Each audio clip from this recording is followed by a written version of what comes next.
नमस्कार, आप देख रहे हैं एनपी न्यूज और मैं हूं आपके साथ योगेश पांडे। स्वागत है आपका राजधानी लाइव में। महंगाई की मार आम जनता पर बढ़ती ही जा रही है। दूध, चाय, कॉफी और मैगी के बाद अब LPG gas cylinder, petrol, diesel की कीमतों में भी इजाफा देखने को मिला है। महंगाई की मार आम जनता पर बढ़ती ही जा रही है। दूध, चाय, कॉफी और मैगी के बाद अब LPG gas cylinder, petrol, diesel की कीमतों में भी आज तेजी देखने को मिली है। सरकारी तेल कंपनियों ने पेट्रोल डीजल के साथ ही गैस सिलेंडर की कीमतों में 50 रुपए का इजाफा मंगलवार को किया है। मार्च के महीने में आम जनता पर महंगाई का बोझ बढ़ता ही जा रहा है। सरकारी तेल कंपनियों ने मंगलवार को एलपीजी गैस सिलेंडर की कीमतों में 50 रुपए का इजाफा कर दिया है और इस बढ़ोतरी के बाद एलपीजी सिलेंडर की कीमत बढ़कर 949 रुपए 50 पैसे हो गई है और पहले दिल्ली में 14 किलोग्राम वाले सिलेंडर की कीमत 899 रुपए 50 पैसे थी। वहीं पटना में सिलेंडर की कीमत 1039 रुपए 50 पैसे हो गई है और इसके अलावा सरकारी तेल कंपनियों ने सीएनजी की कीमतों में भी इजाफा कर दिया है। दिल्ली, एनसीआर समेत कई शहरों में सीएनजी की कीमतों में इजाफा हो गया है। राजधानी में सीएनजी की कीमतों में भी इजाफा देखने को मिला है।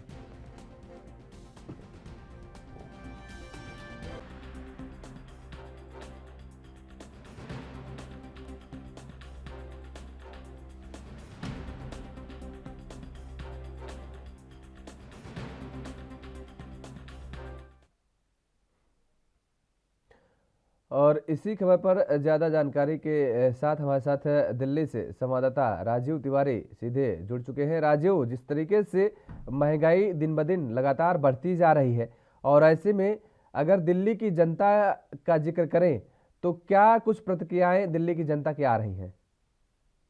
देखिए, बिल्कुल सही कहा आपने। यहाँ पर बात करें जिस तरीके से लगातार कहीं न कहीं पहले महँगाई बढ़ रही थी चुनावों से पहले और उसके बाद में कहीं न कहीं ये चुनाव 5 राज्यों में चुनाव आए तो कहीं न कहीं महँगाई की जो मार थी वो कहीं न कहीं जनता के ऊपर रोक दी गई। यानी पेट्रोल, डीज़ल के जो दाम थे वो कहीं न कहीं रोक दिए गए थे। मगर जिस तरीके से चुनाव खत्म हुए हैं और उसके बाद में एकदम कह सकते हैं पेट्रोल, डीज़ल के दाम की बात करें, एलपीजी सिलेंडर की बात करें या फिर सीएनजी की बात करें या फिर कहें जो महँगाई की मार है वो जनता के ऊपर बिल्कुल पड़नी स्टार्ट हो चुकी है और इसी को लेकर कल जिस तरीके से दामों में इजाफा किया गया है। कह सकते हैं सीएनजी के दाम की बात करें तो उसमें भी 1 रुपए बढ़ा दिया गया है। एलपीजी के दाम की बात करें तो सीधे-सीधे 50 रुपए उसपे इजाफा किया गया है। जो पहले 900 रुपए का सिलेंडर आता था, आज वो साढ़े 900 रुपए का हो गया है। तो कहीं न कहीं जो असर है, वो कहीं न कहीं जनता की और ज़्यादा रसोई के ऊपर पड़ता हुआ नज़र आ रहा है क्योंकि जिस तरीके से लगातार महँगाई बढ़ रही है, उससे कहीं न कहीं जनता की परेशानियाँ बिल्कुल बढ़ती हुई नज़र आ रही है और जिस तरीके से अब निगम के अंदर भी चुनाव है, दिल्ली के अंदर भी, उसका कहीं न कहीं दिल्ली के जो जनता का जो गुस्सा है, वो कहीं न कहीं सरकारों को झेलना पड़ सकता है। मगर सरकारों की तरफ से बिल्कुल स्पष्ट कर दिया गया है कि जिस तरीके से जैसे कि यूक्रेन की बात करें, यूरोप की बात करें, जहाँ पर युद्ध चल रहा है, जिसकी वजह से कहीं न कहीं जो आंकड़े बढ़े हैं, यानी कि जो महँगाई बढ़ी है, वो कहीं न हम्म। कहीं युद्ध की वजह से बढ़ी गई है। मगर यहाँ पर बात करें जिस तरीके से जनता जो है, वो जनता कहीं न कहीं इस महँगाई की बोझ की वजह से पिसती हुई नज़र आ रही है। जी। बिल्कुल राजीव, लेकिन लगातार महंगाई बढ़ती जा रही है, लोगों की जेब ढीली होती नजर आ रही है कहीं ना कहीं। ऐसे में अगर विपक्ष के रुख देखे तो विपक्ष का क्या कुछ तेवर नजर आ रहा है दिल्ली में? क्योंकि ये विपक्ष की जिम्मेदारी होती है कि महंगाई बढ़े या जनता पर कोई भी जब बोझ अधिक बढ़ता है, जनता की आवाज बनकर के विपक्ष को सामने आना पड़ता है। देखिए, बिल्कुल सही कहा आपने। यहाँ पर बात करें जिस तरीके से लगातार महँगाई को बढ़ाया जा रहा है, यहाँ तक कि ये सीधे-सीधे कहें तो कल जिस तरीके से एलपीजी सिलेंडरों पे लगातार 50 रुपए की इजाफा किया गया है, उससे कहीं न कहीं जो घर च कह सकते हैं जो घर की स्थिति है, वो बिगड़ती हुई नज़र आ रही है और इसी को लेकर कल भाजपा के नेताओं से भी जिस तरीके से सवाल पूछने की कोशिश की कि भाई महँगाई क्यों बढ़ाई गई है और यहाँ तक कि जिस तरीके से सीएनजी की बात करें, एलपीजी की बात करें, पेट्रोल, डीज़ल की बात करें, इन पे भी इजाफा क्यों किया गया है? तो उन्होंने सीधे-सीधे अपने आप को बचाने के लिए सिर्फ युद्ध का नाम लीजिए कि भई युद्ध हो रहा है तो इसकी वजह से कहीं न कहीं महँगाई बढ़ रही है। मगर यहाँ पर बात करें आम जनता की, तो आम जनता बिल्कुल पिसती हुई नज़र आ रही है और विपक्ष इस मुद्दे को लेकर अब लगातार कहीं न कहीं केंद्र सरकार को घेरने की कोशिश कर रहा है और इसी को लेकर आज कांग्रेस की तरफ से भी प्रदर्शन किया जाएगा और आम आदमी पार्टी तो पहले से ही भाजपा को घेरने की कोशिश कर रही थी। तो कहीं न कहीं अब मुद्दा ज़रूर मिल चुका है मगर इससे कहीं न कहीं जनता को फ़ायदा होता हुआ नज़र नहीं आ रहा। जनता बिल्कुल भी इस महँगाई की वजह से पिसती हुई नज़र आ रही है और जिस तरीके से पेट्रोल, डीज़ल की बात करें, जैसे एलपीजी की बात करें, सीएनजी की बात करें, अगर इन चीज़ों पे दाम बढ़ते हैं, तो कहीं न कहीं इसका असर और ज़रूरत की जो चीज़ें हैं, उन पर भी देखने को मिलेगा और लगातार जिस तरीके से अब दूध के दाम भी बढ़ चुके हैं, 2 रुपए बढ़ चुके हैं, तो कहीं न कहीं जो घर की जो अर्थव्यवस्था है, वो बिल्कुल चौपट होती हुई नज़र आ रही है। जी। एक और निकल करके सामने आ रही है कि जिस तरीके से महंगाई बढ़ रही है, डीजल पेट्रोल के दामों में कल भी इजाफा हुआ था, डीजल पेट्रोल के दामों में आज भी इजाफा हुआ है। अगर दिल्ली का जिक्र करें तो दिल्ली में डीजल पेट्रोल की कीमतों में आज कितना इजाफा हुआ है और आज किस रेट पर जा पहुंचा है डीजल पेट्रोल?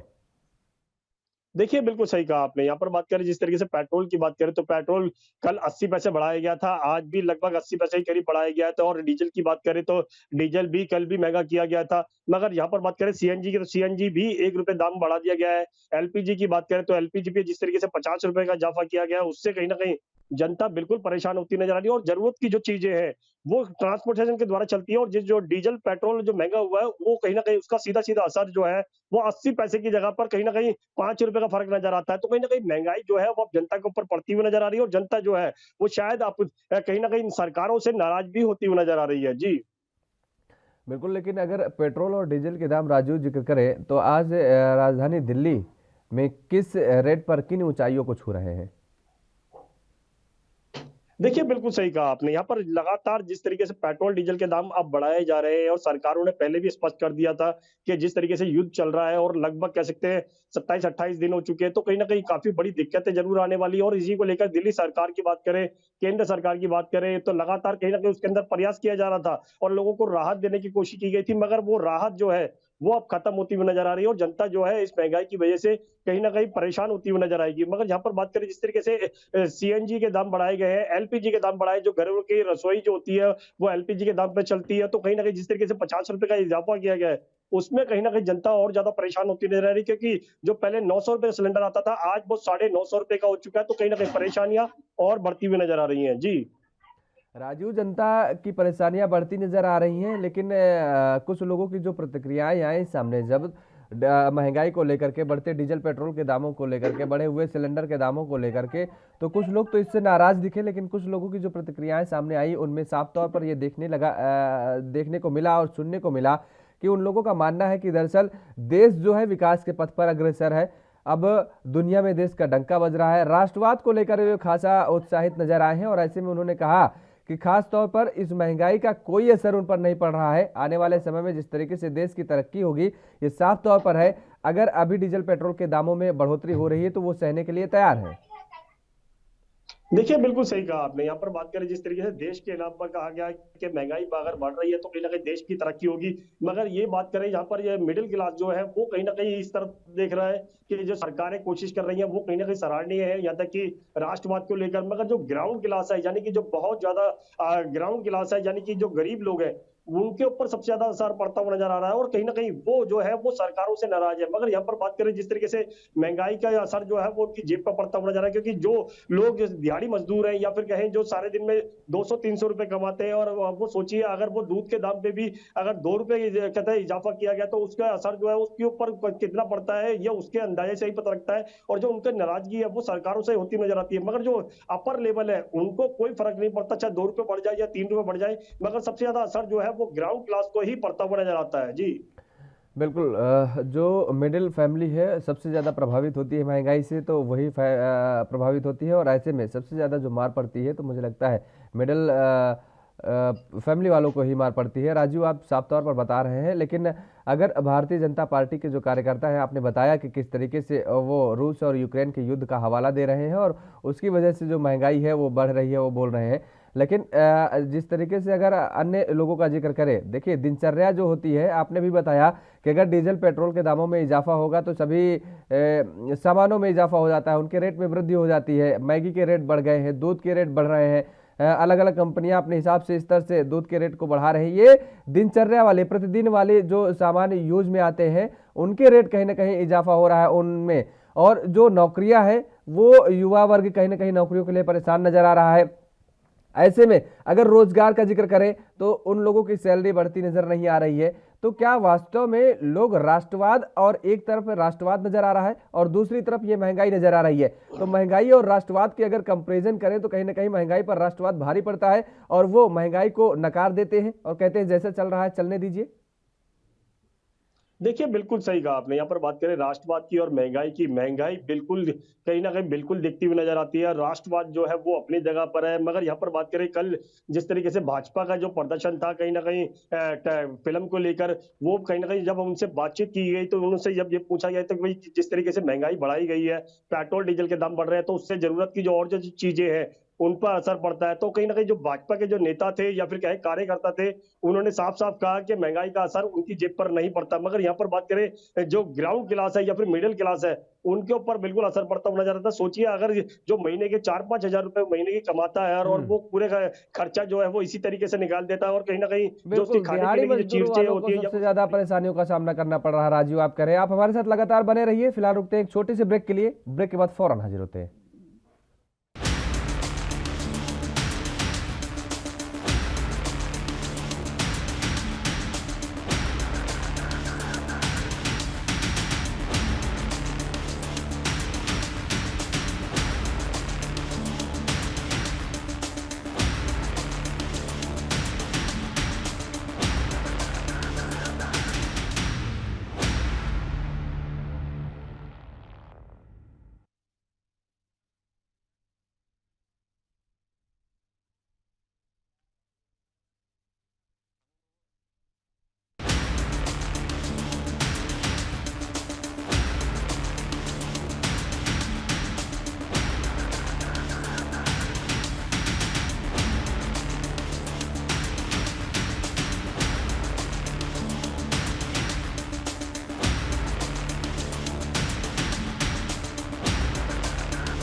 ब्रेक के बाद एक बार फिर आप सभी का स्वागत है और रुक करेंगे सीधे राजीव तिवारी का हमारे साथ है, हमारे संवाददाता दिल्ली से लगातार हमारे साथ बने हुए हैं। राजीव, आपने दिहाड़ी मजदूरों का जिक्र किया कि खास तौर पर इस महंगाई की सबसे ज़्यादा मार उन लोगों को भी झेलनी पड़ रही है। ऐसे में अगर दिल्ली का जिक्र करें तो झुग्गी झोपड़ियाँ तमाम हैं और ऐसे में एक बड़ी मात्रा में लोग वहाँ झुग्गी झोपड़ियों में रहते हैं और दिहाड़ी मजदूरी करते हैं और उसके बाद अपना किसी तरीके से भरण पोषण कर पाते हैं अपने बच्चों को, यहाँ तक कि अच्छे स्कूलों में अच्छे कॉलेजों में पढ़ा तक नहीं पाते हैं। ऐसे में क्या सरकार की नज़रें इन झुग्गी झोपड़ियों वाले या दिहाड़ी मजदूरों वालों की तरफ नज़र नहीं जाती है, या बिल्कुल इन लोगों से अपनी नज़रें टेढ़ी कर रखी हैं सरकारों ने? देखिए, बिल्कुल सही कहा आपने। यहाँ पर बात करें जो दिहाड़ी मज़दूर है यानी कि जो ग्राउंड क्लास के जो लोग हैं या फिर कहें मिडल क्लास के जो लोग हैं, जो अपने बच्चों को कहीं न कहीं पढ़ाने के लिए स्कूलों के अंदर तो भेजना चाहते हैं, मगर कहीं न कहीं महँगाई जो है वो उनके ऊपर पड़ती हुई नज़र आती है और जो उनकी जो कमाई है यानी कि इनकम जो है, वो बिल्कुल भी नहीं नज़र आ रही है। यहाँ तक कि बात करें सरकारों की बात करें, बड़े नेताओं की बात करें, वो इस तरफ ध्यान ही नहीं देना चाहते हैं कि भई गरीब जो व्यक्ति है, जो दिहाड़ी मज़दूरी करता है, वो अपना घर का खर्चा जो वो किस तरीके से चलाएगा और जो महँगाई का असर जो उसके ऊपर कितना पड़ेगा ये उनके ऊपर नहीं सोचते हैं। मगर यहाँ पर बात करें जो जनता है, वो कहीं न कहीं यही चीज़ सोच के परेशान होती है कि सरकारें जो है उनका वोट तो लेने आ जाती है जब उनके घर पे आती है, मगर जब वोट लेने के बाद में जब सरकारें बन जाती है तो उनके लिए नहीं सोचा जाता है और कहीं न कहीं महँगाई जो है वो निरंतर बढ़ाई जाती है और कहीं न कहीं जो असर है वो उसकी आम जनता की जो रसोई है, सीधे-सीधे उस पे पड़ता हुआ नज़र आता है और जिस तरीके से आप दूध के दामों की बात करें, मैगी के दाम की बात करें, चाय-कॉफ़ी की दाम की बात करें, तो लगातार वो भी बढ़ते हुए नज़र आ रहे हैं। उससे कहीं न कहीं जनता बिल्कुल परेशान है और शायद इसका आने वाला जो असर है, वो कहीं न कहीं आने वाले दिनों के अंदर यानी कि निगम चुनावों के ऊपर भी कहीं न कहीं पड़ता हुआ नज़र आएगा और कहीं न कहीं दिक्कतें जो हैं, वो सरकारों को भी झेलनी पड़ सकती हैं। जी। बिल्कुल, चलिए बहुत-बहुत शुक्रिया तमाम सारी जानकारी देने के लिए। राजीव तिवारी हमारे साथ जुड़े हुए थे, दिल्ली से हमारे संवाददाता हैं, तो जिसको लेकर के महँगाई को लेकर के उन्होंने तमाम सारी जानकारी दी कि लोगों का क्या सोचना है, लोगों का मानना क्या है और सबसे बड़ी बात ये है कि ये महँगाई की मार सबसे ज़्यादा किन लोगों को झेलनी पड़ रही है। तो ऐसे में साफ तौर पर ज़ाहिर है कि जिस तरीके से लगातार डीजल और पेट्रोल के दामों में इजाफा हो रहा है, गैस सिलेंडर के दामों में इजाफा हो गया है और इधर सीएनजी के दामों में भी कहीं न कहीं इजाफा देखने को मिला है। ऐसे में सबसे ज़्यादा जो महंगाई की मार है वो झेलने को अगर उसकी मार पड़ रही है तो वो मिडिल क्लास वालों को ही पड़ रही है।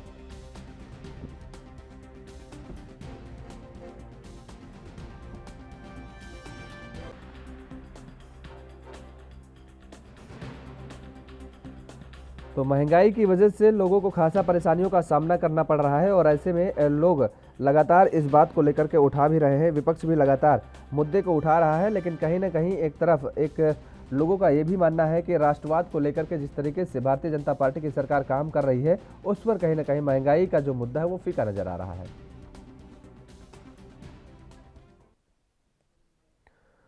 और अब सीधा रुख करेंगे राजधानी चंडीगढ़ का। पंजाब के नवनिर्वाचित सीएम भगवंत मान ने ऐतिहासिक फैसला लेते हुए ग्रुप डी और ग्रुप सी के 35,000 टेम्परेरी यानी संविदा कर्मचारियों को परमानेंट करने का बड़ा फैसला लिया है। इससे पहले पंजाब सरकार ने कई सरकारी विभागों, पुलिस विभागों और बोर्ड व निगमों में 25,000 दिन भर्ती करने का प्रस्ताव पर मुहर लगा दी थी और इसके तहत 10,000 रिक्तियां पुलिस विभाग में और 15,000 रिक्तियां अन्य विभागों के लिए जारी की जाएंगी। मंगलवार को बड़ा फैसला लेते हुए सीएम भगवंत मान ने कहा कि ग्रुप सी और डी के संविदा कर्मचारियों को परमानेंट कर दिया जाएगा। इसके साथ ही उन्होंने कहा कि मैंने चीफ सेक्रेटरी को कॉन्ट्रैक्टों और आउटसोर्सिंग भर्तियों को खत्म करने के निर्देश भी दिए हैं।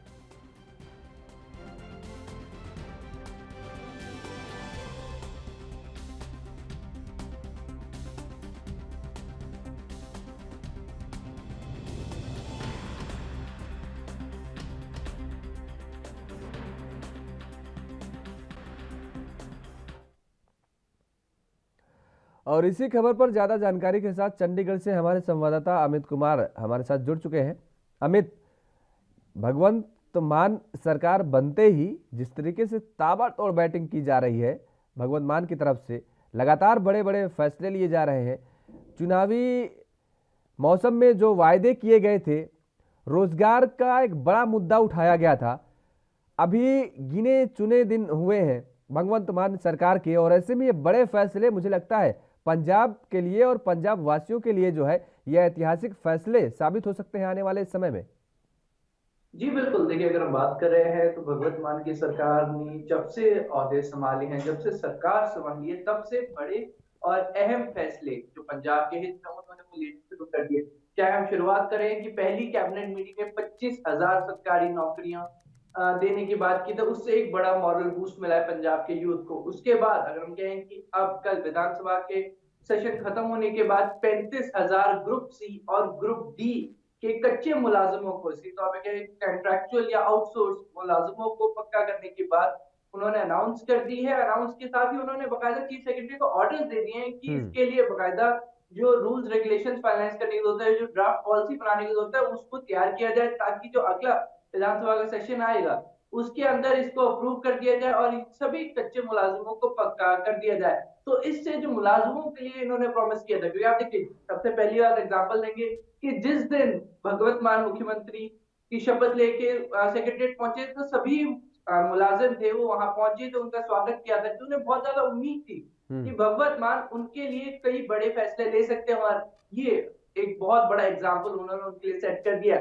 35,000 ग्रुप सी और ग्रुप डी के कच्चे मुलाजिमों को पक्का करने की स्टेप की शुरुआत करके उन्होंने जितने मुलाजिम वर्ग है जिन्होंने उनको सपोर्ट किया था, जिन्होंने उनको वोट किया था, उनको एक बड़ा बूस्ट उनके दे दिया है। उनके लिए उन्होंने अपना विश्वास और ज्यादा बढ़ा लिया है और सीधे तौर पे हम कह सकते हैं पंजाब में लोगों के लिए आम आदमी पार्टी की उम्मीदें और ज्यादा बढ़ गई हैं।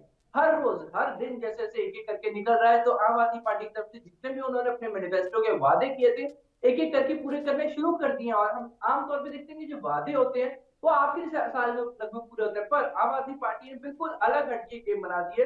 अब सरकार बनते ही उनकी सरकार उनके हाथ पावर आते ही उन्होंने अपने वादे पूरे करने शुरू कर दिए और इसका लोग बहुत ज्यादा स्वागत कर रहे हैं।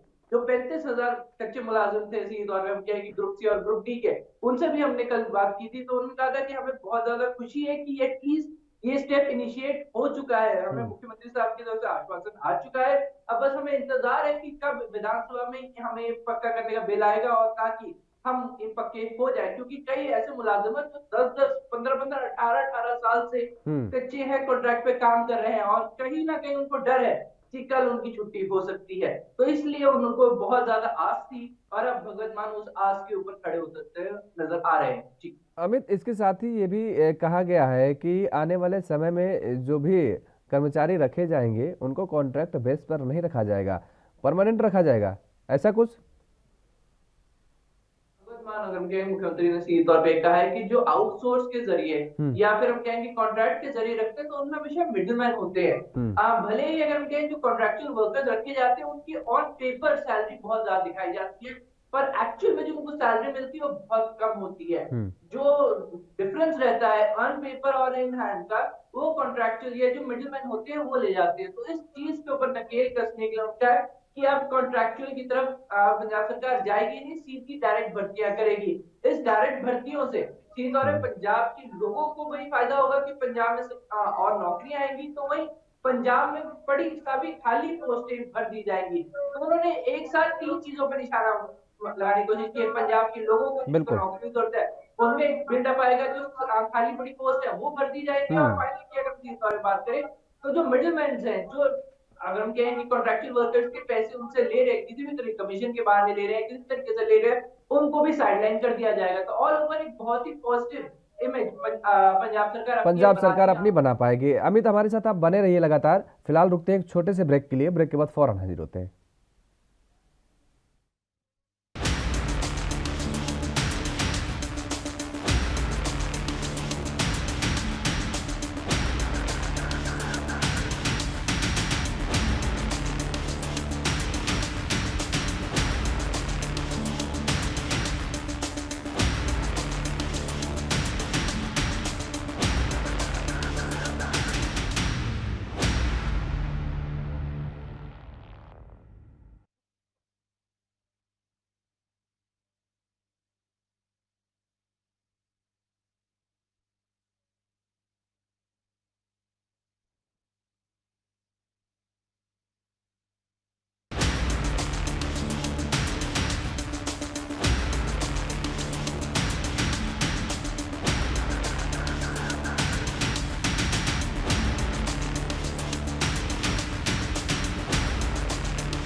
और ब्रेक के बाद एक बार फिर आप सभी का स्वागत है। चंडीगढ़ से हमारे साथ संवाददाता लगातार हमारे साथ बने हुए हैं अमित कुमार।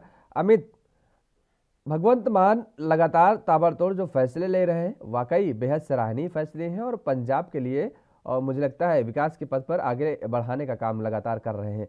लेकिन आने वाले समय में, क्योंकि जो जो वायदे किए गए थे चुनावी मौसम में, क्योंकि सबसे बड़ा मुद्दा पंजाब में मुझे लगता है कि नशे को लेकर के भी है।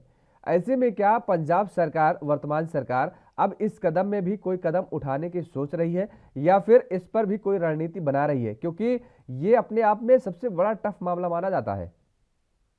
जी बिल्कुल, अगर हम बात करें कि पंजाब में नशा एक बहुत बड़ा इशू है, इसको सीधे तौर पर आप पहले देखते हैं कि गवर्नर एड्रेस में इसकी बात की गई है और इसके ऊपर नकेल कसने की भी बात कही गई है। तो कहीं ना कहीं हम कि पंजाब में आम आदमी पार्टी की सरकार रेडी है और धीरे धीरे तैयारियां कर रही है। उन्होंने चीज क्लियर कर दी है कि पंजाब में नशा नहीं बिकने देंगे और इसके लिए उन्होंने कदम उठाने शुरू कर दिए। पर अभी उन चीजों की स्पेसिफिकली क्या कदम उठाए वो डिस्क्लोज नहीं किए गए हैं। अगर हम बात करें कि गवर्नर एड्रेस से पर हम ये सीधे तौर पे कह सकते हैं कि एक हिंट मिल चुका है। तो उन्होंने गवर्नर एड्रेस में डायरेक्टली मेंशन कर दिया था कि पंजाब में जो नशे का इश्यू चल रहा है उसके ऊपर सख्त से सख्त बंदी कार्रवाई की जाएगी और उसके लिए जल्द से जल्द बाकायदा एक्शंस भी लिए जाएंगे। पर एक्शंस कौन से होंगे ये अभी शायद हम कह सकते हैं कि डिस्क्लोज नहीं किया जा रहा है। पर हम कहें कि अभी एक पीरियड चल रहा है आम आदमी पार्टी के लिए, जिसे हम सीधे तौर पे कह सकते हैं हनीमून पीरियड चल रहा है आम आदमी पार्टी का। वो भी इसलिए कि सरकार अभी बनी है, मतलब हम कह सकते हैं कि अभी इन टर्म ऑफ उनको सारी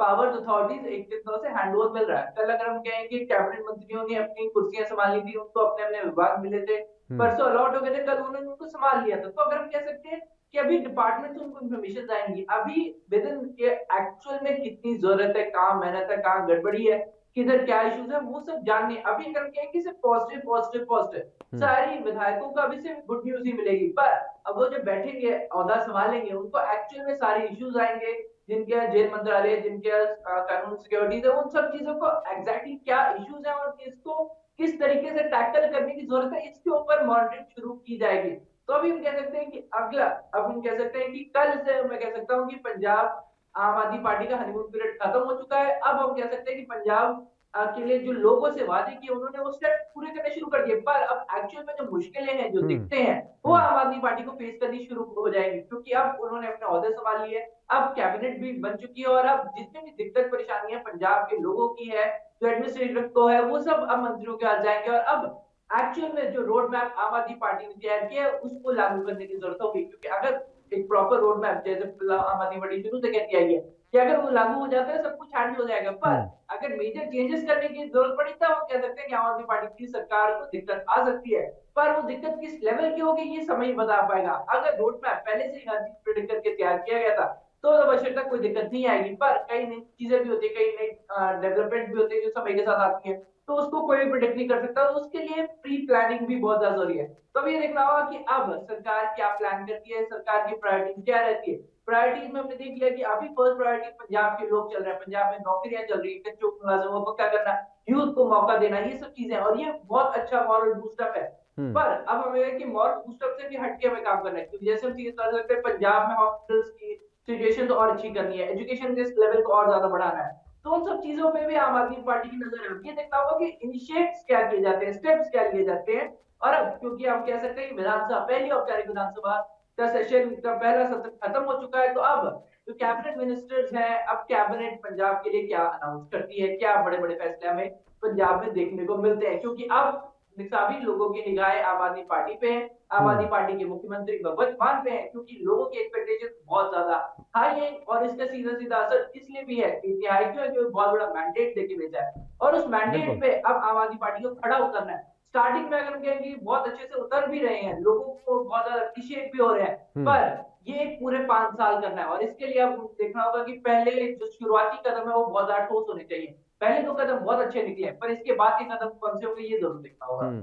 बिल्कुल अमित, ये कहा जा सकता है कि जिस तरीके से पंजाब की जनता ने आम आदमी पार्टी को प्यार और सम्मान दिया है, उस पर अभी आम आदमी पार्टी पूरा खरा उतरते हुई नजर आ रही है, क्योंकि जिस तरीके से भ्रष्टाचार का भी जिक्र करें तो उसके लिए भी खुद मुख्यमंत्री ने कहा कि एक व्हाट्सएप नंबर वो जारी कर रहे हैं, और वो उनका पर्सनल नंबर होगा। कोई अधिकारी अगर उनसे घूस लेता है तो वो डायरेक्ट उस पर उसके वीडियो या ऑडियो जो भी है वो शेयर कर सकते हैं, और उस अधिकारी पर कार्रवाई की जाएगी। यानी ये कहा जाए मोटा मोटा कि जिन मुद्दों को लेकर के आम आदमी पार्टी चुनावी मैदान में उतरी थी, चुनावी जंग में उतरी थी, उन मुद्दों पर फिलहाल शुरुआती दौर में अभी खरा उतरती नजर आ रही है, और पंजाब के लोग इससे खुश भी नजर आ रहे हैं। जी बिल्कुल, देखिए आम आदमी पार्टी, अगर हम कहेंगे हम इससे एक टर्म की निकलते हैं, अगर हम बाकी पार्टियों से कंपेयर करते हैं तो कोई भी पॉलिटिकल पार्टी, आमतौर पर सिनेरियो ये होता था कि लास्ट के 5 साल के टर्म में, लास्ट के 2 साल में अगर हम कहें कि जो इलेक्शंस के वादे किए जाते हैं वो पूरे किए जाते हैं। आप सीधे तौर पे कांग्रेस का एग्जांपल ले लो तो पहले 3 साल कांग्रेस लगातार ये चीज करती रही कि खजाना खाली है, खजाने को बैलेंस करने की जरूरत है, और जब हमारे पास सफिशिएंट फंड होगा तब हम लोग जो लोगों से वादे किए वो पूरा करने की बात करेंगे। पर जब 3 साल पूरे तो कोरोना आ गया, और उसके बाद वो वादे धरे के धरे रह गए। हाँ, लास्ट के 111 दिन कह सकते हैं कि कांग्रेस ने पूरी कोशिश की थी, पर अब जब मैं आम आदमी पार्टी की बात करूं, आम आदमी बिल्कुल हटके चल रही है। आम आदमी पार्टी ने जो वादे किए, मैनिफेस्टो अपने टारगेट रखे, उन्हें पहले दिन से ही पूरा करना शुरू कर दिया है। तो ऐसे में ये लग रहा है कि आम आदमी पार्टी पहले साल, विद इन पावर, पहले साल के अंदर अपने सभी वादे पूरे कर देंगे, और जो उन्होंने अपने इंटरनल टारगेट सेट किए, जो बैलेंस करने की बात की है, जो अगर हम कहेंगे बजट अलॉट करना है, जो पंजाब में खजाना के जो इश्यूज है, के तौर पे उन सब के इश्यूज को लेकर जो बात करें तो उन सबको अगले 4 साल के अंदर किसी तरह हैंडल किया जाएगा। और प्रायोरिटी यहाँ पे किसी तौर पर कह सकते हैं कि पंजाब की जनता है, और पंजाब की जनता यही चाहती है कि सरकार उनको प्रायोरिटाइज करे, और आम आदमी पार्टी ये एग्जाम्पल सेट करती हुई नजर आ रही है, और शायद ये बाकी सारी पार्टी के लिए भी एक रोड मैप बना जाएगी कि अगर आपने पंजाब में सरकार चलानी है तो आपको कुछ ऐसा एग्जाम्पल देना होगा जिसमें कि लोग पहले हो और बाकी चीजें बाद में हो। बिल्कुल, चलिए बहुत बहुत शुक्रिया तमाम सारी जानकारी देने के लिए। अमित हमारे साथ जुड़े हुए थे चंडीगढ़ से संवाददाता। तो जिस तरीके से आम आदमी पार्टी शुरुआती दौर में जो बैटिंग कर रही है वो बेहद शानदार बैटिंग कर रही है, और पंजाब की जनता खासतौर पर इससे खुश नजर आ रही है। फिलहाल यहाँ पर रुकते हैं एक और छोटे से ब्रेक के लिए, ब्रेक के बाद फौरन हाजिर होते हैं।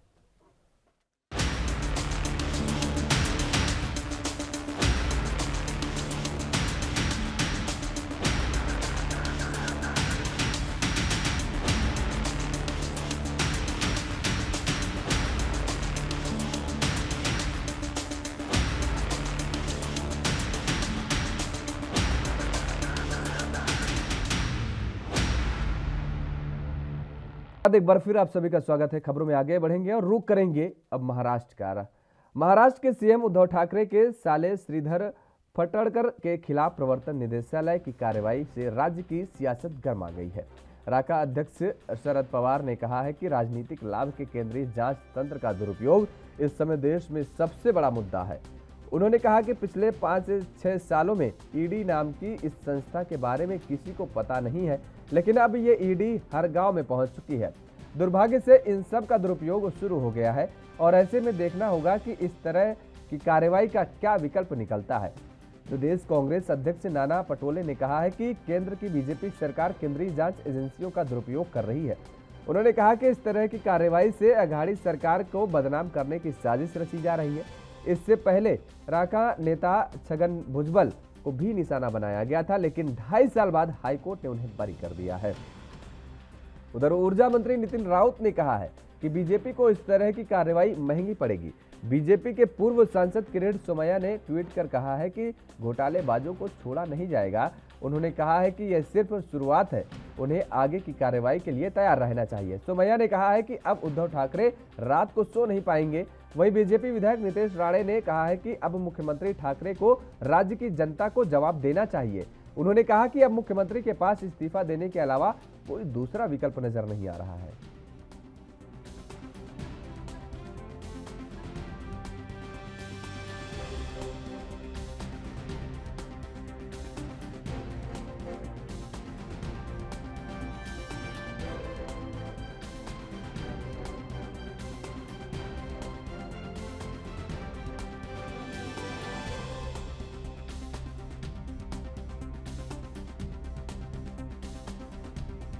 साले पर ईडी की रेड, आपको बता दें कि राज्य की सियासत अब गर्माती नजर आ रही है। उसके बाद और लगातार जिस तरीके से एजेंसियों को लेकर के अक्सर विपक्ष से सवाल उठाता रहा है, भारतीय जनता पार्टी इस सरकार को कटघरे में खड़ा करने का काम करता रहा है। और ऐसे में एक बार फिर से महाराष्ट्र में जिस तरीके से ईडी की कार्रवाई की जा रही है, प्रवर्तन निदेशालय की तरफ से लगातार छापेमारी की जा रही है, कार्रवाई की जा रही है, और ऐसे में महाविकास अघाड़ी सरकार लगातार भारतीय जनता पार्टी को निशाने में लेती नजर आ रही है। तो वहीं भारतीय जनता पार्टी के नेताओं का भी साफ तौर पर यही कहना है कि दरअसल महाविकास अघाड़ी सरकार के जो भी भ्रष्टाचार में संलिप्त नेता या मंत्री हैं, उन लोगों को आगे भी सतर्क रहने की जरूरत है। उधर बीजेपी के नेता लगातार इस बात का भी हवाला दे रहे हैं कि दरअसल महाराष्ट्र के मुख्यमंत्री को इस्तीफा देने के अलावा कोई दूसरा रास्ता नहीं है, इसलिए उन्हें इस्तीफा दे देना चाहिए।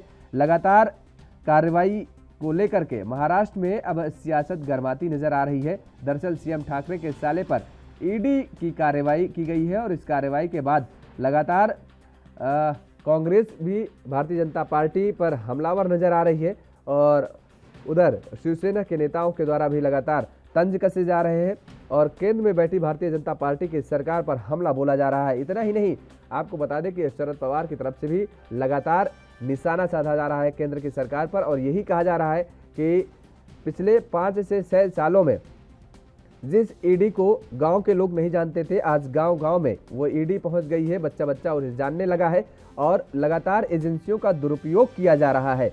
ये बड़े आरोप लगाए गए हैं।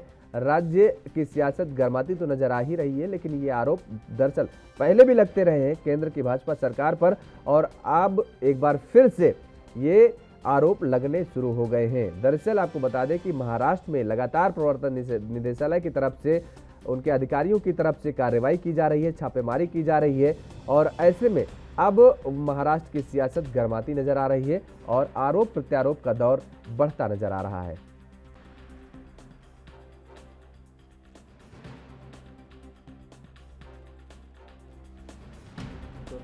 सियासत गर्माती ही जा रही है। लगातार जिस तरीके से प्रवर्तन निदेशालय कार्रवाई कर रहा है ताबड़तोड़ और इस कार्रवाई को लेकर के लगातार शरद पवार का भी गुस्सा देखने को मिला। 7वें आसमान पर शरद पवार का गुस्सा देखने को मिला है और शरद पवार ने कहा है कि दरअसल ये बदले की भावना से कार्रवाई की जा रही है, बदले की भावना से छापेमारी की करवाई जा रही है और केंद्र की भाजपा सरकार पर ये बड़े आरोप लगाए गए हैं।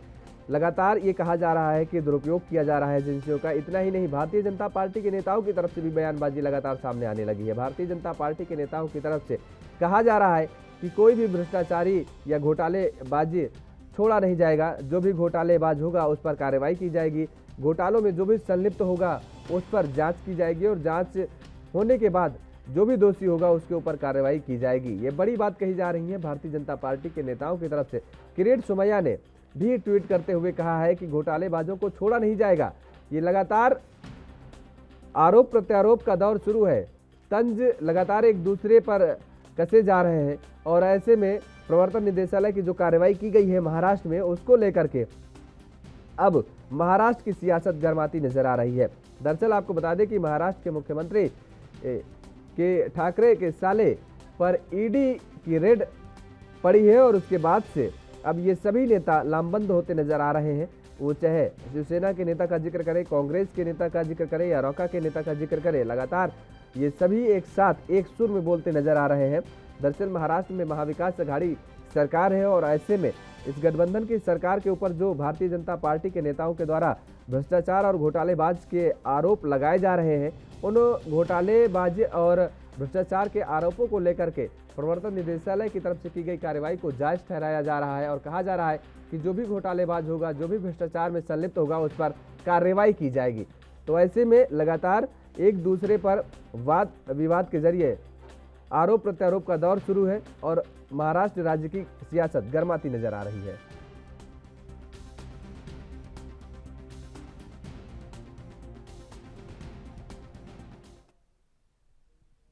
और फिलहाल रुकते हैं एक छोटे से ब्रेक के लिए। ब्रेक के बाद फौरन हाजिर होते हैं।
तो महाराष्ट्र में प्रवर्तन निदेशालय की तरफ से लगातार जो कार्रवाई की जा रही है, उसको लेकर के वहां पर अब सियासत गर्माती नजर आ रही है और इसी मुद्दे को लेकर के नेताओं का क्या कुछ कहना है, पहले वो आपको सुनाते हैं। ये देखो, किसी को टारगेट करने की बात नहीं है। मैं पहले भी बोला, जिनके खिलाफ ईडी के पास तकरार हो गई, ईडी के हाथ में कुछ पुरावे हैं तो ईडी ने कार्रवाई की। मुख्यमंत्री हो या मंत्री हो, अगर कोई गलत काम किया है तो उनको भुगतना पड़ेगा। जिन्होंने कुछ किया नहीं तो उसको डर क्या है। मला तुमचा प्रश्न माहिती आहे, अंदाज आलेला आहे, पण पूर्ण दिवस आम्ही हाऊस मध्ये होतो, आत्ताच बाहेर पडलोय। आपल्याला पण माहिती आहे की आज नेटवर्क नसतं, थोडी माहिती घेऊ दे, मग आपण बोलू। आता तुम्हाला सगळ्यांना तुम्हीच हे अंदाज लावत आहात, मला वाटतं ह्याच्यावर थोडी माहिती घेऊ द्या आणि मग मी बोलू। आणि मोदींच्या काय जवळपास 3000 लोकांवर धाडी पडली। आजही ईडीच्या कारवाई झाली, ठाकरे परिवाराच्या संपत्ती जप्त केलेल्या आहे। रेशमी ठाकरेंच्या भावाची संपत्ती जप्त केली आहे ईडीने। हे काय झालं की असं आहे की या सगळ्या साधनांचा गैरवापर हा या देशाच्या समोरचा सध्याचा महत्त्वाचा प्रश्न आहे। तुम्ही जी आकडेवारी जी सांगितली ती आकडेवारी खरी असेल तर ती स्वच्छ सांगते की याच्यामध्ये फक्त राजकीय किंवा अन्य हेतूनं कोणाचे त्रास देण्याच्यासाठी हा कार्यक्रम हातामध्ये घेतलेला आहे। स्पष्ट सांगायचं म्हणजे 5-10 वर्षापूर्वी इथं बसलेल्या कुणाला ईडी नावाची संस्था माहिती नव्हती। आता ही ईडी ही गावागावात गेली कारण या सगळ्या गोष्टीचा गैरवापर हा दुर्दैवानं सध्या चालू आहे। बघूया आता त्याला काही पर्याय आहेत, पण त्याची आज चर्चा न केली बरी। और इसी खबर पर सीधे रुख करेंगे मुंबई का, जहां से हमारे संवाददाता सत्य प्रकाश सोनी सीधे हमारे साथ जुड़ चुके हैं। सत्य प्रकाश, प्रवर्तन निदेशालय की कार्रवाई की जा रही है, छापेमारी की जा रही है, क्यों सियासी भूचाल मचा हुआ है महाराष्ट्र में? कार्रवाई अगर की जा रही है, छापेमारी की जा रही है, दोषी होंगे तभी कार्रवाई की जाएगी, बेवजह तो उन पर कार्रवाई की नहीं जाएगी। बिल्कुल योगेश पांडे जी, देखिए मुंबई महाराष्ट्र में माना जा रहा है कि अब तक की सबसे बड़ी कार्रवाई ईडी की है, में मुख्यमंत्री के साले और उनकी पत्नी रश्मि ठाकरे के भाई के यहाँ छापेमारी की गई है। माना जा रहा है कि 11 फ्लैट जो है सील किया गया है, जिसमें माना जा रहा है ये अब तक की सबसे बड़ी कार्रवाई, जिसकी कीमत करीब 6 करोड़ 45 लाख रुपया बताई जा रही है। यह 11 फ्लैट एक प्रोजेक्ट से जुड़े हुए थे जिसमें धांधली पाई गई थी, इसको लेकर यह मामला दर्ज किया जाता। और फिलहाल अभी यह भी माना जा रहा है योगेश जी कि बहुत जल्द ही श्रीधर पाटनकर को मुंबई की ईडी जो है अब जांच के लिए बुलाएगी, पूछताछ के लिए बुलाएगी। लेकिन इस बीच जो है माना जा रहा है कि शिवसेना, एनसीपी और कांग्रेस में मानो हलचल सी बची है, जिसको लेकर आपने सुना होगा कि तमाम नेताओं के बयान भी आ रहे हैं। और ऐसे में बीजेपी एक बार फिर से आक्रामक है। बीजेपी का सीधे तौर पर आरोप है कि अगर दोषी नहीं है तो उसे डरने की जरूरत नहीं है। दूसरी तरफ कहा जा रहा है कि अब जो है कहीं न कहीं उद्धव ठाकरे की बारी है, ऐसे में उन्हें भी तैयार होना चाहिए। बिल्कुल, मुझे तो लगता है कि अगर भारतीय जनता पार्टी ये कह रही है कि अगर दोषी नहीं है तो डरने की जरूरत नहीं है, बात में तो दम है कि भाई अगर आप चोरी नहीं किए हैं तो आपके ऊपर क्यों कार्रवाई की जाएगी, जांच होगी, जांच के बाद आप बरी पाए जाएंगे। दूसरी तरफ जो महाविकास आघाड़ी सरकार में जो सभी दल संयुक्त रूप से हैं, इन दल के नेताओं के जो बयान आ रहे हैं वो साफ तौर पर यही आरोप लगा रहे हैं कि दरअसल केंद्र सरकार की तरफ से इन एजेंसियों का दुरुपयोग किया जा रहा है और ये बदले की भावना के तहत राजनीति की जा रही है। इन सभी दलों के नेताओं का जो गुस्सा है वो 7वें आसमान पर दिखता नजर आ रहा है। क्यों गुस्सा, ये गुस्सा कितना जायज है? सत्य प्रकाश। बिल्कुल, देखिए सबसे पहले एनसीपी प्रमुख शरद पवार के बारे में बता दें। उन्होंने सीधे तौर पर आरोप लगाया है कि यह केंद्रीय जांच एजेंसी है जिसको 6 साल पहले कोई नहीं जानता था, लेकिन जब से सरकार आई है तब से लगातार जो है ईडी और तमाम जो केंद्रीय एजेंसियां उसकी जो है छापेमारी करवाई जा रही है। यही ईडी है जिसे गांव में कोई नहीं जानता था, क्षेत्रों में कोई नहीं जानता था, अब गांव-गांव तक ईडी पहुंच गई है। फिलहाल शरद पवार का कहना है कि अब ईडी की कार्रवाई का विकल्प ढूंढना पड़ेगा कि आखिर इसका विकल्प क्या है। वही दूसरी तरफ नाना पटोले ने कहा है कि ईडी का दुरुपयोग कर जो है कहीं न कहीं महाविकास आघाड़ी सरकार पर दबाव बनाया जा रहा है जिससे सत्ता में काबिज हो जाए। और इसके जवाब में जो है नीतीश राणे ने कहा है कि अगर यह जवाबी कार्रवाई मुख्यमंत्री के परिवार के साथ हुई है, मुख्यमंत्री के साले के ऊपर हुई है, तो जाहिर तौर पर नैतिक जिम्मेदारी बनती है मुख्यमंत्री की, इस पर इस्तीफा दे दे। तो कहीं न कहीं ये पूरा माहौल बनाया जा रहा है। देखिए योगा जी, एक बात तो तय है कि जब भी बीजेपी सरकार रहती है तब कोई जांच नहीं होती है। बीजेपी सरकार जैसे हटती है वैसे तमाम जांच एजेंसियां सक्रिय हो जाती है। दूसरी तरफ देखा जाए कि हर नेता अपने आप में एक चोर नेता है, क्योंकि उसकी हर एक कहानी निकलती है, लेकिन तब निकलती है जब जांच होती है। अब ऐसे में महाविकास आघाड़ी सरकार जब से बनी है तब से लगातार ईडी, एनसीबी जैसी तमाम बड़ी एजेंसियां जो है लगातार इन नेताओं के घर दफ्तर में छापेमारी कर रही है, उनकी पोल खोलने का काम कर रही है। लेकिन जब यही महाराष्ट्र में बीजेपी की सरकार थी तब कोई केंद्रीय जांच एजेंसियां जांच नहीं कर रही है। तो जाहिर तौर पर ये नेताओं को बौखलाना ये लाजमी बनता है कि आखिर देखिए दोषी सब लोग हैं और अंदर अपने आप में दोषी है, तो अगर जांच होनी चाहिए तो सबकी जांच होनी चाहिए, दोहरा मापदंड नहीं होना चाहिए। साफ तौर पर ये नेताओं का कहना है कि दोहरा मापदंड नहीं होना चाहिए। इन एजेंसियों को सभी को एक नजर से देखना चाहिए, सरकार किसी की हो, नेता किसी भी दल का क्यों ना हो। फिलहाल आपका बहुत बहुत शुक्रिया सत्य प्रकाश हमारे साथ जुड़ने के लिए और तमाम सारी जानकारी देने के लिए, अपडेट देने के लिए। तो महाराष्ट्र में लगातार सियासत गर्माती नजर आ रही है। दरअसल प्रवर्तन निदेशालय के अधिकारियों की तरफ से जो कार्रवाई लगातार की जा रही है उसको लेकर के लगातार अब उथल पुथल महाराष्ट्र की राजनीति में मची हुई है।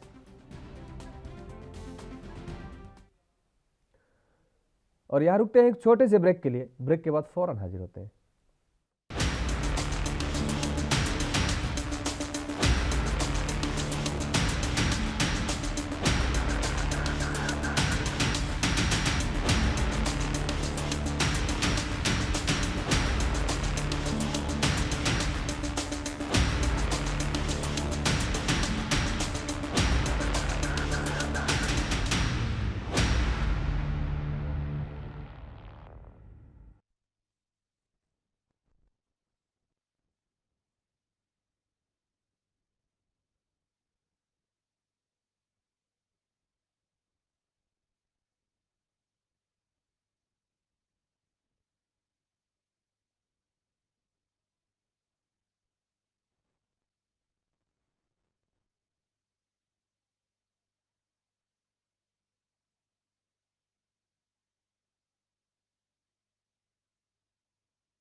ब्रेक के बाद एक बार फिर आप सभी का स्वागत है राजधानी लाइव में। अब रुख करेंगे उत्तराखंड का।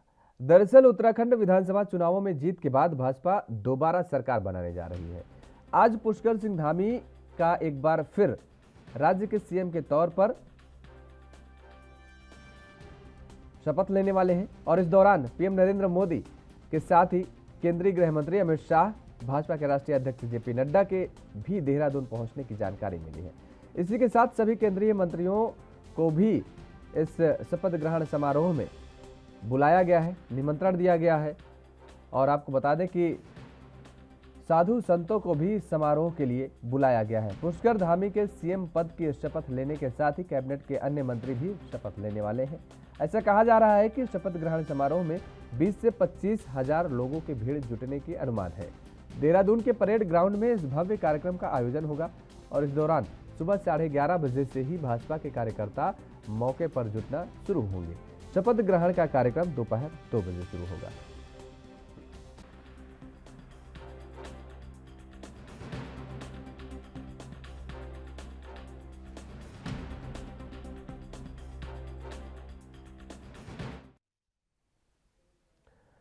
और इसी खबर पर ज्यादा जानकारी के साथ हमारे संवाददाता यशराज आनंद हमारे साथ फोन लाइन पर जुड़ चुके हैं।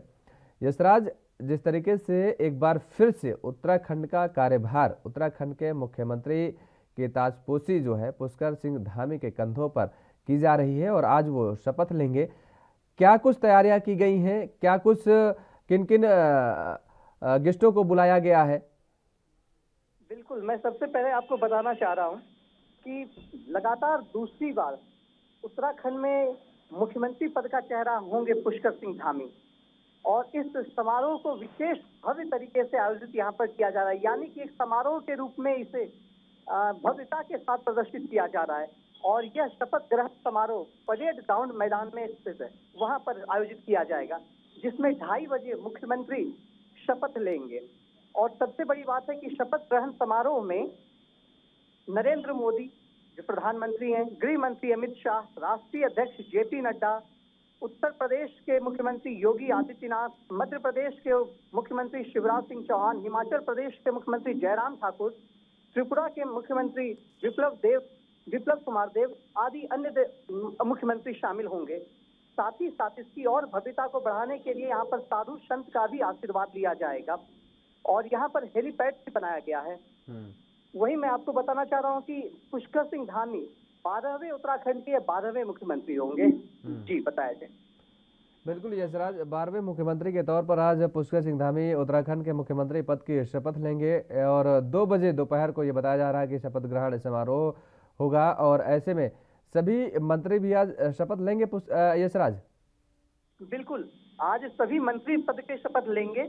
उनमें मुख्य रूप से जो पुराने हैं, जैसे कैबिनेट मंत्री में जो भी शामिल होंगे, गणेश जोशी जिनका नाम संभावित है, धन सिंह रावत, सतपाल महाराज, रेखा आर्य, अरविंद पांडे, प्रेमचंद्र अग्रवाल, मदन कौशिक, ये सभी बुजुर्ग हैं। और जो युवा पीढ़ी होंगे उनमें होंगी रितु खंडूरी, सौरभ बहुगुणा, शिव अरोड़ा, विनोद चमोली, मोहन सिंह बिष्ट, ये सभी संभावित हैं। और मैं साथ ही साथ आपको बताना चाह रहा हूँ कि विशन सिंह सुपाल और बंशीधर भगत में से कोई एक विधानसभा अध्यक्ष बन सकते हैं। जी यशराज, तमाम सारे प्रदेश के मुख्यमंत्रियों को बुलाया जा रहा है भाजपा शासित राज्यों में और ऐसे में तमाम सारे साधु संतों को भी बुलाया जा रहा है, अन्य तमाम सारे लोगों को, अतिथियों को बुलाया जा रहा है। क्या इस शपथ समारोह में, इस कार्यक्रम में विपक्ष के नेताओं को, कांग्रेस के किसी नेता को आमंत्रित नहीं किया गया है या अन्य किसी दल के नेताओं को आमंत्रित नहीं किया गया? क्या कांग्रेस के दलों को आमंत्रित किया गया था, उन्हें आमंत्रण पत्र भी भेजा गया है, लेकिन अभी से कहीं खबर नहीं आ रही है कि उनके द्वारा कौन कौन से शामिल होने वाले हैं। और साथ ही साथ मैं आपको बताना चाह रहा हूँ कि आज शपथ ग्रहण समारोह से पहले ही यहाँ पर दुष्यंत गौतम, ये सभी मंदिर जा रहे हैं, गुरुद्वारे जा रहे हैं, जा जाकर प्रार्थना कर रहे हैं और वहां से काफी ज्यादा खबरें आ रही हैं और 11 बजे वो सभी परेड ग्राउंड मैदान में आ जाएंगे। जी, अब तक क्या कुछ तैयारियां हो चुकी हैं? शपथ ग्रहण समारोह जिस स्थान पर होना है वहां पर, क्योंकि जिस तरीके से सुरक्षा के व्यवस्था को लेकर के देखें, क्योंकि प्रधानमंत्री नरेंद्र मोदी खुद आ रहे हैं, गृह मंत्री अमित शाह भी खुद मौके पर मौजूद रहे, तमाम सारे जो दिग्गज हैं और देश के जो शीर्ष नेता हैं वो सब मौजूद रहेंगे। ऐसे में क्या कुछ तैयारियां अब तक हो चुकी हैं? बिल्कुल आज उत्तराखंड में दिग्गजों का अखाड़ा होने वाला है, यानी यहाँ पर दिग्गज ही दिग्गज होंगे चारों ओर। परेड ग्राउंड मैदान यह शहर के बीच में ही स्थित है, लैंसडाउन चौक वहां से पड़ता है। और मैं आपको बताना चाह रहा हूँ कि लैंसडाउन चौक के चारों ओर सिक्योरिटी को टाइट कर दिया गया है, जैमर लगा दिया गया है, साथ साथ ट्रैफिक व्यवस्था को बदल दी गई है और लगभग 25,000 की संख्या में पुलिस बल को तैनात किए गए हैं। 1,000 लोकल पुलिस है, उसमें से CISF हैं बहुत सारे, उसमें से लोकल इंटेलिजेंस LIU के अधिकारी सब शामिल हैं और पुलिस बल के 1,000 दस्ते भी शामिल हैं। SPG के कमांडोज इसमें शामिल हैं, स्क्वाड डॉग इसमें शामिल कर लिए गए हैं। पूरी तरीके से कल से ही यहाँ पर हेलीपैड जो बनाया गया परेड ग्राउंड मैदान को सील कर दिया गया है। दर्शक के लिए वहां पर अभी तक कल दर्शक नहीं जा सकते थे देखने के लिए। DM खुद जाकर के बार बार वहां का सर्वेक्षण कर रहे हैं। SP के साथ जन्मेजय खंडूरी भी वहां पर जाकर पूरी तरह सर्वेक्षण करते ही नजर आ रहे हैं, यानी कहीं से किसी प्रकार की चूक ना हो जाए इसलिए। और साथ ही साथ मैं बताना चाह रहा हूँ कि सिटी SP ने रूट डाइवर्जन भी कर दिया है, यहाँ से ट्रैफिक SP को बोल करके ट्रैफिक SP ने उस वन वे जो उधर से अभी तक ये वन वे चल रहा था तो वन वे को वहां से बंद कर दिया गया है ताकि लोगों का आमजन का वहां पर आना जाना बंद हो जाए। और साथ ही साथ करीब 30,000 की संख्या में कुर्सियां बिछाई गई हैं ताकि लोग यहाँ पर आए, दर्शक दीर्घा में बैठ करके आनंद ले सके, मुख्यमंत्री पद शपथ ग्रहण समारोह को देख सके। साथ ही साथ मैं बताना चाह रहा हूँ कि यहाँ पर 3 दीर्घा बनी हुई है। एक सबसे पीछे के दीर्घा में दर्शक बैठेंगे, उसके बाद साधु संत बैठेंगे, उसके बाद विधायक और सांसद बैठेंगे और एक मंच भी भव्य मंच भी बनाया जा रहा है। वो मंच काफी भव्य बताया जा रहा है कि काफी भव्य होगा और जैसा मैंने देखा भी है मंच काफी भव्य, अभी तक से बने सबसे भव्य मंच में से एक होगा ये सराज तमाम सारे ये जो नेता आएंगे, तमाम सारे जो दिग्गज आज दिग्गजों का जो जमावड़ा होगा उत्तराखंड में, ये प्रवासी पक्षी की तरह रहेंगे। आज आएंगे, शपथ ग्रहण कार्यक्रम समारोह में जो है शिरकत करेंगे, शामिल होंगे और पूरे कार्यक्रम संपन्न होने के बाद उत्तराखंड से वो पलायन कर जाएंगे, यानी अपने अपनी जगहों को चले जाएंगे जहां जहां जिनकी जिम्मेदारी है। लेकिन उत्तराखंड की जनता जिसको हमेशा उत्तराखंड में रहना है, वो इस कदम को किस तरीके से देख रही है, क्योंकि उत्तराखंड के मुख्यमंत्री पद को लेकर के जो तमाम सारे कयास लगाए जा रहे थे, तमाम सारे चेहरे ऐसे थे जो रेस में थे, लेकिन बाद में जो निकल करके सामने आया यही कि एक बार फिर से पुष्कर सिंह धामी ही उत्तराखंड की कमान संभालेंगे और उत्तराखंड को विकास के पथ पर आगे ले जाने का काम करेंगे। उत्तराखंड की जनता का अगर जिक्र करें तो वो किस तरीके से इस बड़े फैसले को और आज के कार्यक्रम को ले रही है। जी बिल्कुल, जैसा उत्तराखंड में भाजपा को बहुमत मिला है, भाजपा इससे पूर्ण संतुष्ट नजर आ रही है। भाजपा का शुरू से कहना था 40 पार 46 पार, यह भाजपा का शुरू से कहना था, तो भाजपा ने बिल्कुल उसे प्राप्त कर लिया। अब बात रही मुख्य लोगों की, तो बिल्कुल मैं आपको बताना चाह रहा हूँ कि लोग जिस तरीके से लोग यहाँ में आज उत्साह देखा जा रहा, उत्साह का माहौल है, चारों ओर खुशियां ही खुशियां देखी जा रही हैं। यहाँ तक कि लोग अभी से ही परेड ग्राउंड मैदान में पहुंचना शुरू कर चुके हैं। काफी संख्या में वहां पर भीड़ एकत्रित होनी शुरू हो चुकी है, दूर दूर से लोग पहुंच रहे हैं इस शपथ ग्रहण समारोह को देखने के लिए। जहाँ तक बात रही विधायकों, लोकल विधायकों की, लोकल मंत्रियों की, तो बिल्कुल यहाँ पर जो दिल्ली से मंत्री आए हैं वह तो शपथ ग्रहण समारोह के बाद अपने अपने वापस दिल्ली या अपने अपने राज्यों में चले जाएंगे।